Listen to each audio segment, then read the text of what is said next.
everyone. Dave Dubeau here with another episode of the Property Profits Real Estate Podcast. Today, zooming in with us all the way from beautiful Stroudsburg, Pennsylvania, via Aruba. Recently, got back from a vacation to Aruba. We've got Martin Perdomo. Martin, how are you doing today? I'm doing fantastic, brother. Thank you so much for having me, Dave. It is my pleasure and honor being here. Thank you for inviting me after being on my show. Yeah, no, it's great. I had the pleasure of being on your show a couple of weeks ago, and before you went on vacation, I think. And yes, sir. And you're doing great things in Pennsylvania, and you're running different meetup groups. You've been doing real estate investing since 2007.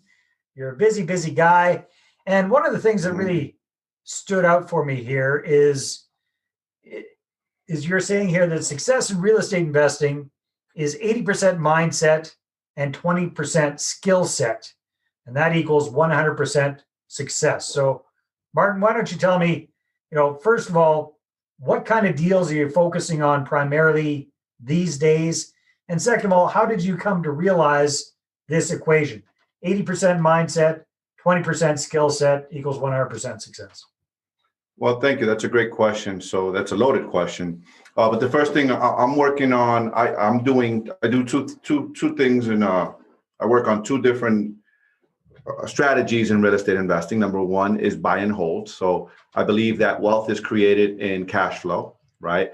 And in this beautiful, amazing market, in this beautiful business that we're in, it's the market is rising. So it's rising tides, and so I also flip on the active side, and I'm also a buy and hold investor. Currently, we have about 114. We have 114 doors that I currently own, buy and hold. But that goes up and down because we're working on 4 different projects right now at the same time.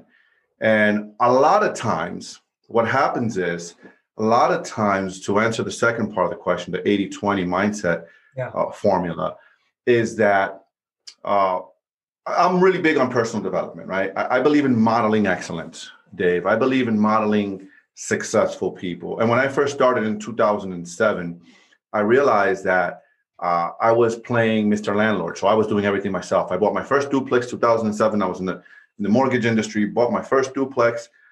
And I picture this, all right, Dave. I bought a property, and because I was the mortgage guy, I got the property, purchased it, cash flowing property, and I got $15,000 at the closing paid to me. Here was the challenge. 2 years later, I was $100,000 in the water. About 5 years later, the house burned down. I had students in there, and they burned down the house. And that saved me, right? That's kind of what saved me. But I was cash flowing, and I didn't know what I didn't know. And the biggest challenge that I was finding was I was renting it, I was fixing it, I was painting it. And that becomes really old, and it's a really crappy paying job, really fast. It just burns you out, really dealing with the calls, dealing with all of that crap. And I had a friend, his name was Jay. And Jay was a full-time Verizon guy, and he was buying real estate, and he was just killing it, Dave. I mean, the guy was just killing it. Here I was, Mr. quote-unquote entrepreneur. What I had was a glorified job. I didn't have a business. Glorified, low-paying job. Yeah, I'm Mr. quote-unquote Mr. Entrepreneur, and I'm struggling with a couple of little properties, right? Can't manage these. I'm burning out. And Jay is just buying. And he's got a full-time job, and he's got 3 kids, small kids, just like me. And one day I just got sick and tired. And I said, Jay, how are you doing this? And he says, man, you got to have systems, right? So I realized I needed a system. I needed something to model, because successful people, you can't scale doing it all yourself, right? So I suffered from controlitis, I like to call it, wanting to control everything. And I came to the realization that if it was all in my perspective, right? Now I'm a certified coach and speaker, trainer, and I do all those things, and I coach people. And the biggest thing I find is I find some students that come to me, and they'll have spent $50,000, $60,000 in education, right? I'll give you an example. I have a student, a couple right now, they spent 3 years ago $50,000 or $55,000 in education, real estate investing education, one of those big companies. I'm not going to mention their names. Yeah. You're very familiar with them, I'm sure. Yeah. But they keep coming to my meetups, and they hadn't done any deals. And the biggest hurdle for them was, I don't have any money. And that's a story. right? That's the story you tell yours. They were telling themselves. And Well, I after reject they that. spent 50 grand on the coaching, yeah, Yeah. they're a little short on cash. Yeah. Yeah. They don't have any money. And then one day I asked them, I said, well, who says you need your money? Yeah. And that kind of blew them away, right? And I gave them a few strategies, which we talked about. You know, you specialize in raising capital. I gave them a few strategies, friends, and this and that. And they all of a sudden, 2 months later, 2 meetings later, they're like, Martin, we have $200,000. Now we don't have any deals. Better place. That was the news story. Better place to be. That's a better place to be. Yes, sir. No, we don't have any deals. So anyway, so they decided to join my coaching program. So one day they sit here, they sit in my office, and I'm going through some mindset stuff with them, and I realized that their biggest challenge, this is most people's biggest challenge in winning and succeeding, is the fear of the unknown, right? Most people really don't understand fear. And what is fear? Fear is the anticipation of pain. We as human beings, we're built to self-preserve, not to thrive. Our brains it's just built to protect us. So they bought a deal to me. They're like, Martin, we're doing all the thing. I gave them these strategies. There's 4 things in real estate you need to be doing, and I'm going to share this with your listeners. There's top of the funnel, which is what I like to call top of the funnel, bottom of the funnel, which is what are your lead indicators and your lag indicators in our business. Once you understand that, you know where to put your time, right? So they came to my office. I said, you need to be doing these 4 things. And those things are putting offers, right? Closing on deals, executing on the deals that you close, executing on your business plan, and raising capital. Those 4 things. If you're doing those 4 things as an investor, you're putting offers, you're working with wholesalers, you're out there looking at deals and closing deals, executing and raising capitals. Those 4 things, you're gonna make progress. They came to my office. They were like, oh, we saw 10 deals, but we have these deals and none of them were a deal. And here's what was happening with them, Dave. Unconsciously, they were making a decision unconsciously not to take action, not to jump off the cliff, as I like to say, right? Because unconsciously, they were making excuses. They were like, no, these numbers don't make sense. Now, I know that if you look at so many deals and you make so many offers and you're talking to so many wholesalers and you look at, I know the ratios, right? I know how many deals are going to be in there. So we looked at one deal and I said, hey guys, there's a deal here. I know for a fact. So we looked at this one deal and sure enough, there was like $70,000, $80,000 in profit for them on a flip. Wow. And I said, guys, you got to take this one down. And they did. And boom, they closed their first deal. But the biggest challenge was their fear. It was them being held back, the storyline in their head, the storyline we tell ourselves. You know, Dave, I was, like you mentioned, I was in Aruba. And there's a book written by Mr. Napoleon Hill, which you're probably aware of. But most people don't know this book, not Think and Grow Rich, but Outwitting the Devil. I don't know if you've read that one. Outwitting the Devil by Napoleon. I've heard of it. I haven't read it. Book. Yeah, very good book. And Napoleon Hill talks about in this book, he talks about hypnotic rhythm, right? And he says, rich people, wealthy people are in a hypnotic rhythm and poor people are in a hypnotic rhythm. Well, what does that mean? What that means to me is that rich people see things in a certain way. They talk to themselves in a certain way. And that's the hypnotic rhythm they're in. They look at things as opportunities. They look for the opportunity within every obstacle, perceived obstacle. They look for the opportunity to gain. How can they learn? How can they get better? While maybe a poor person only is looking at, oh my gosh, I'm poor, or they're making excuses, or there's just a different mindset, right? Different mindset. And so I'm sitting there in Aruba one day and I'm meditating. This was about 3 or 4 days ago. And I'm meditating in the morning. I have my ritual every morning. I'm meditating this morning. And I'm thinking, I just had a great time with my family. We did this, we did that, we did this, we did that. And I thought for a minute and I said, you know what? I have this great big vision board in my bedroom that I read every day. And every year I set intentions and I have goals. And every year I take 2 family vacations. I go on two getaways with my wife alone. I work on my marriage. I work with my family. I'm working on myself. I'm going to 2 seminars or 2 to 4 seminars for myself a year so I could get better. And I'm sitting there after I finished meditating and I said, you know what? I created this. Like I literally created this. I literally saw this last November when I was setting up my vision board, when I was setting up my goals. I literally created this. So that's what I mean by 80% mindset. 80% of winning in our business is what you say to yourself, how you're talking, your grit, whether you're going to let things are going to happen, Dave, right? Things happen right in life. There's going to be things that are going to go, they're not going to go the way you expected. The question is, how are you going to deal with that thing when it shows up? Are you going to look for the opportunity, or are you going to look for the obstacle? So what do you suggest to people that are kind of by nature negative Nellies, right? So they have a hard time. They might intellectually understand this concept, but they have a hard time getting themselves there mentally. Any suggestions for people on how to do that? Absolutely. The first thing I tell people is look at your circle. Who is in your circle, right? Who is in your circle? Who are you talking to? Who are you listening to? What are you watching?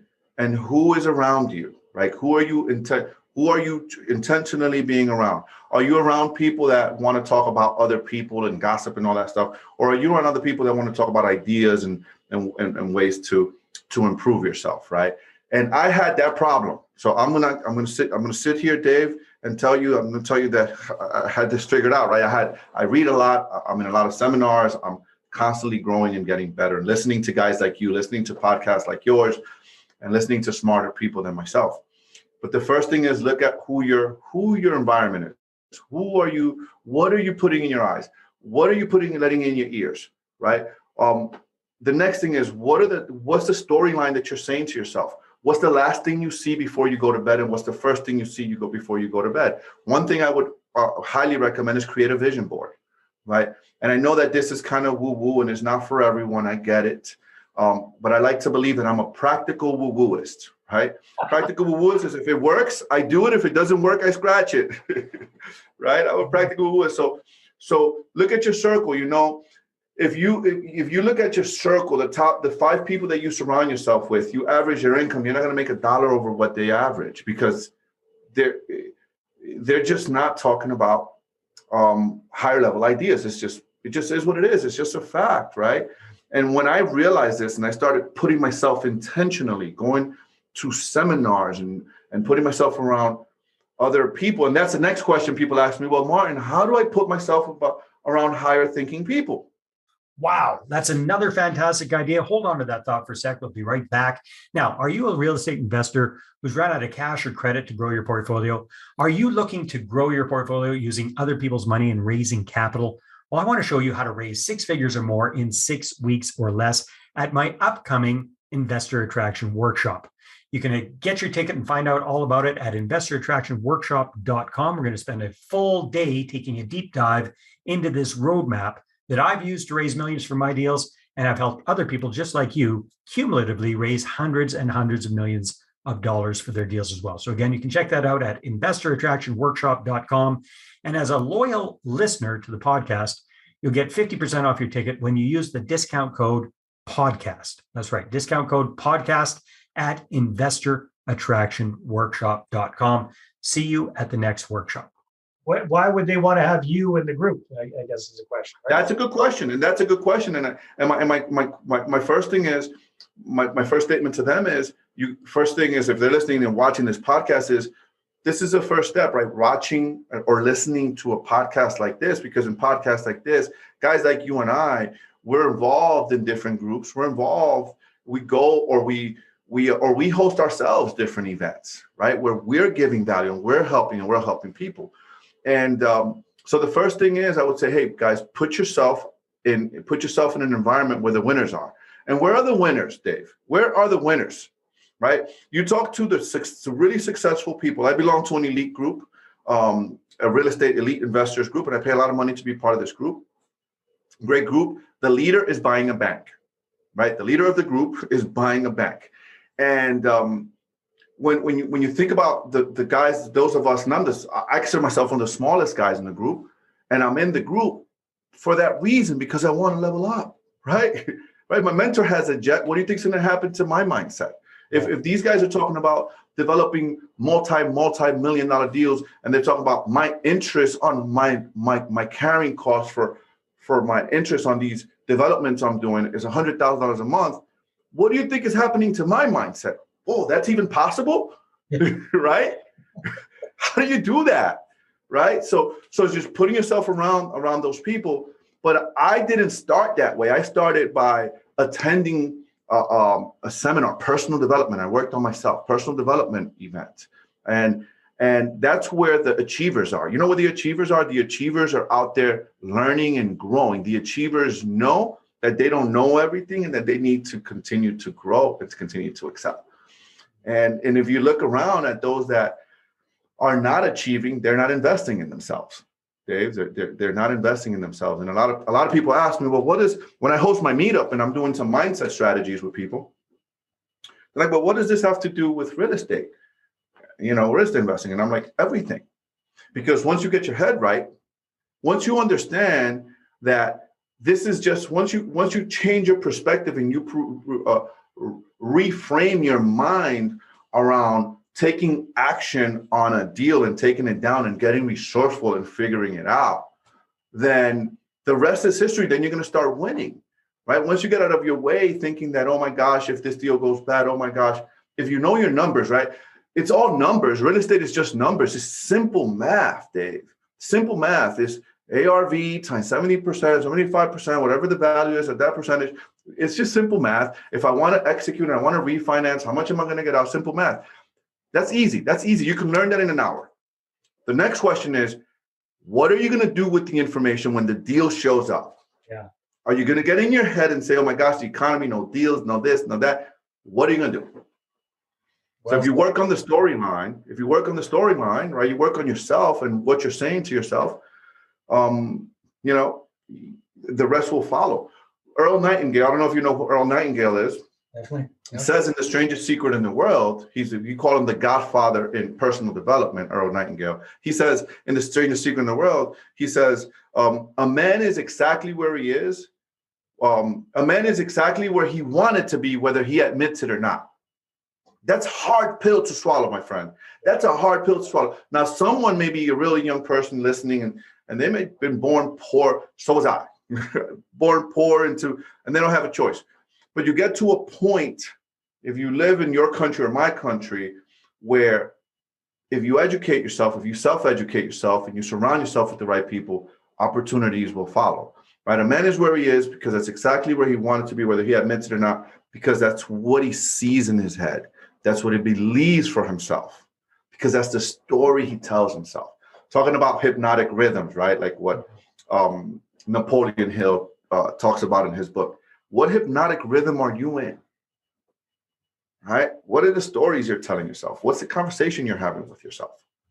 Do you believe you're a winner? I'm going to share this quick story, and then I'll slow down a little bit here. My first flip, Dave. My first flip. I was fighting all of the same stories that everyone else fights. Oh my gosh, if I lose this money, same deal. First flip, right? Bought this house. I got it for, I don't remember, $15,000. I negotiated an amazing deal. I borrowed the money, private money, got a contractor in there. I hired, mistake number one, contractor was a friend, right? Hired this friend, middle of the winter here in the Poconos. It was one of the coldest winters we've had in a long, long time. Probably the coldest winter. It was November. He was supposed to finish it in 2 months. Pipes froze. One whole house pipe froze. I didn't know it the first time.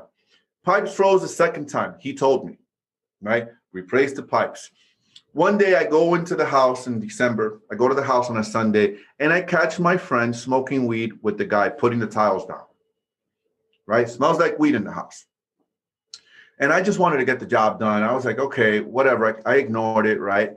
And they put the floor down. I had bought this stuff, the self-leveling floor, the stuff that you put down and it levels the floor. And what these guys did, because they were high, they were gluing the tile with the self-leveling stuff. So when the stuff was put down and you stepped on it, the mortar in the middle of the tiles was coming up. Yeah. They kept coming up. And I remember that happened. The pipes froze. The pipes froze again, Dave. Then the roofer came and he said, we got to change all of the draft, all of the all of the wood the part that holds the 2x4s, everything, the whole entire thing had to be changed, right? Wasn't expecting that. In the middle, it was like 10 degrees below zero. Freezing, pipes freezing, froze 4 times. And I remember this, Dave. I remember coming home, right? Most people after that experience would say, I'm done with this. This is crazy, right? But I remember coming home and pacing around my room and saying to my wife, I'm resourceful. I'm not the first person that's gone through this. I'm resourceful and I'm going to figure this out.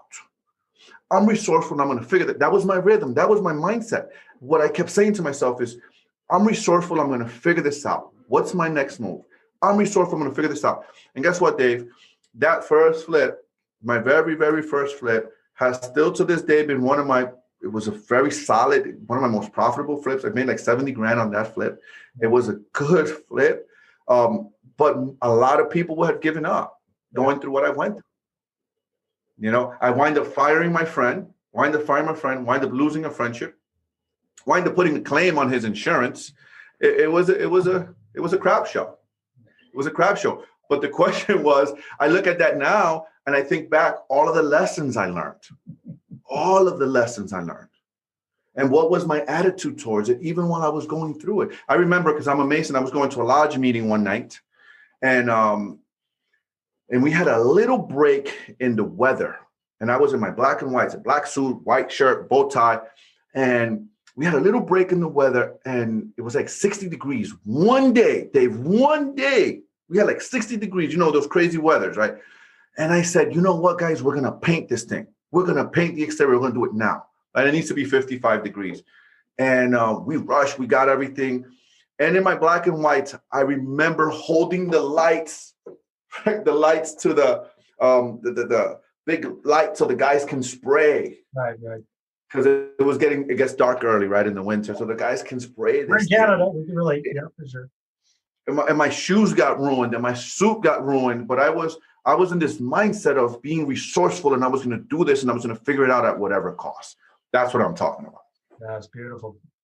Martin, time flies when we're having fun. If people want to find out more about you, connect, figure out how to keep in touch. You got an amazing podcast. How else can people? Yeah, they could just check out. They could check out my podcast, Latinos and Real Estate Investing Podcast. Not just for Latinos. Not just for Latinos. It's in English. That's correct. It's in English. So you can look me up there.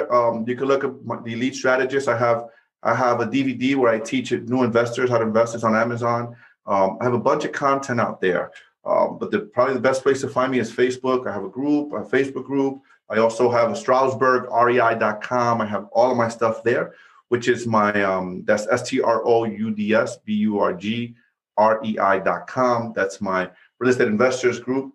And I have all my stuff there, all of my real estate investing content. A lot of my stuff is there. You could go there. I'm on Instagram. We'll put that in the links in the show notes for sure. Yes, sir. Yes, sir. And that's how people can get a hold of me. Martin, it's been a lot of fun. Always is. Thank you, brother. Thanks for the inspiration, the motivation, the practical woo-woo. Good stuff. Practical woo-woo is. That's right. All right. Okay, everybody. Hope you enjoyed it. Take care, and we will see you on the next episode. Bye-bye. Well, hey there. Thanks for tuning into the Property Profits Podcast. If you like this episode, that's great. Please go ahead and subscribe on iTunes. Give us a good review. That'd be awesome. I appreciate that. And if you're looking to attract investors and raise capital for your deals, then I'm going to invite you to get a complimentary copy of my newest book. Right back there. There it is. The Money Partner Formula. You can get a PDF version at investorattractionbook.com. Again, investorattractionbook.com. Take care.